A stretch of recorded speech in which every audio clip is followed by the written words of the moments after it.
आज हम आपको कंपटीशन के बारे में बताएंगे। तो जब डार्विन स्ट्रगल ऑफ एग्जिस्टेंस और सर्वाइवल ऑफ द फिटेस्ट की थ्योरी दे रहे थे नेचर में, तो वो इस बात से कन्विंस्ड थे कि इंटर स्पेसिफिक कंपटीशन जो है वो एक बहुत इम्पॉर्टेंट रोल प्ले करता है ऑर्गेनिक इवोल्यूशन में।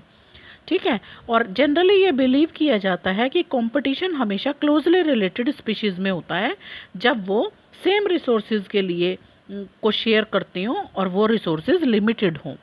ठीक है, लेकिन ये बात पूरी तरह से ट्रू नहीं होती। सबसे पहली बात तो ये कि कई बार ऐसा भी देखा जाता है कि टोटली अनरिलेटेड जो स्पीशीज़ होती हैं वो भी कंपटीशन करती हैं सेम रिसोर्सेज के लिए।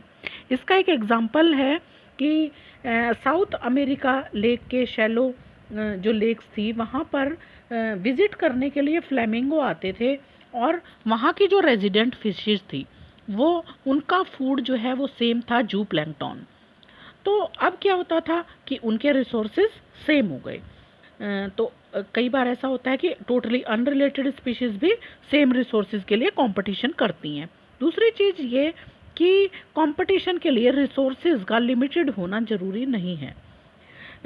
अब इसके लिए ऐसा भी होता है कि एक स्पीशीज़ की जो फीडिंग एफिशिएंसी है वो दूसरी किसी इनहिबिटरी दूसरी स्पीशीज़ के प्रेजेंस की वजह से क्या हो जाती है, कम हो जाती है उसकी फीडिंग एफिशिएंसी, चाहे रिसोर्सेज जो हैं कितने भी अबंडेंट में हो।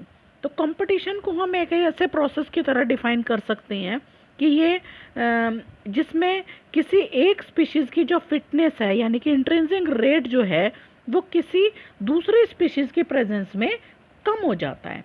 तो जिसकी प्रेजेंस में किसी दूसरी स्पीशीज़ का इंट्रिंसिक रेट कम हो जाए तो वो स्पीशीज़ जो है क्या कहलाएगी, कंपैरेटिवली सुपीरियर स्पीशीज़ कहलाएगी। तो इस तरह की जो एक्सपेरिमेंट्स थे वो लेबोरेटरी में भी किए गए। तो गॉज और दूसरे जो एक्सपेरिमेंटल इकोलॉजिस्ट थे उन्होंने ये देखा कि जब रिसोर्सेज लिमिटेड होती हैं तो कम्पिटिटिव जो सुपीरियर स्पीशीज़ होती है वो दूसरे स्पीशीज़ को एलिमिनेट कर देती है। लेकिन इस तरह के जो रिजल्ट्स हैं वो हमें नेचर में नहीं मिलते कई बार। तो इसके लिए एक अबिंगडन टॉर्टोइज का एग्जांपल लेते हैं कि गैलापागोस आइलैंड में पाए जाने वाला अबिंगडन टॉर्टोइज जो है वो एक्सटिंक्ट हो गया था जब वहाँ पर एक सुपीरियर गॉट को इंट्रोड्यूस करवा दिया गया, क्योंकि उसकी गॉट की जो ब्राउजिंग एफिशिएंसी थी वो बहुत ज़्यादा थी।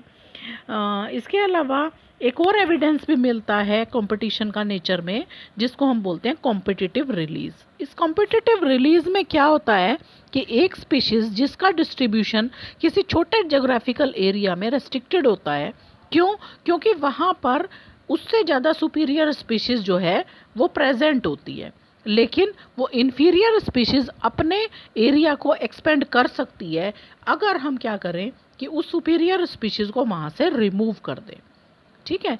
तो इसी तरह का एक एग्जाम्पल है रॉकी सी कोस्ट एरिया स्कॉटलैंड से, जहाँ पर जो लार्ज और कॉम्पिटिटिवली सुपीरियर बार्नेकल थे बैलेनस वो डोमिनेट करता था इंटरटाइडल एरिया में।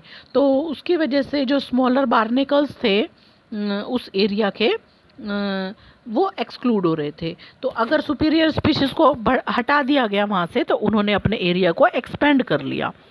और ऐसा भी देखा गया कि हर्बीवोर्स और जो प्लांट्स होते हैं उन पर ज़्यादा एडवर्स इफ़ेक्ट पड़ता है कंपटीशन का कार्निवोर्स के कंपैरिजन में, क्योंकि प्लांट्स तो जो हैं वो मूव करके एक जगह से दूसरी जगह पर नहीं जा सकते।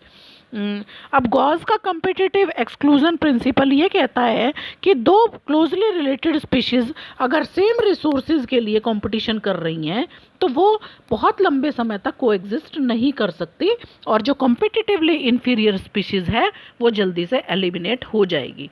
ठीक है, लेकिन ये बात तभी ट्रू होती है जब रिसोर्सेज जो है लिमिटेड हों, अदरवाइज़ ये बात एप्लीकेबल नहीं होती। बहुत सारे एविडेंस हमें ऐसे भी मिलते हैं जो इस चीज़ को सपोर्ट नहीं करते। ठीक है, तो वो ये कहते हैं कि अगर इंटर स्पेसिफिक कंपटीशन नेचर में हो रहा है तो कई बार ऐसा भी होता है कि वो अपने अंदर इवोल्यूशन कर लेते हैं, इवोल्यूशन का मैकेनिज्म कर लेते हैं और एक्सक्लूजन के बजाय वो को एग्जिस्टेंस करते हैं। मतलब एक स्पीशीज़ पूरी तरह से ख़त्म ना होके वो सभी एग्जिस्ट करते रहते हैं। और क्या करते हैं वो उस टाइम पर रिसोर्सेज की पार्टीशनिंग कर लेंगे। जैसे दो स्पीशीज़ हैं, अगर वो सेम रिसोर्स के लिए कंपटीशन कर रही हैं तो वो कंपटीशन को अवॉइड कर देती हैं और क्या करती हैं, अपना फीडिंग का टाइम चेंज कर देती हैं या डिफरेंट फॉरेजिंग पैटर्न्स को यूज़ करते हैं। तो मैक आर्थर ने ये दिखाया कि 5 जो हैं बहुत क्लोजली रिलेटेड स्पीशीज़ जो हैं वार्बलर की, वो एक ही ट्री पर रहती थी और सेम रिसोर्सेज पे फीड करती थी, तो वो कोएग्जिस्ट कर गए क्योंकि उन्होंने अपने बिहेवियर में चेंज कर दिया और फोरेजिंग एक्टिविटीज़ जो भी थी उनकी उसमें वो डिफरेंट टाइम पीरियड को यूज़ कर लिया। तो ये टॉपिक आपका था कंपटीशन का।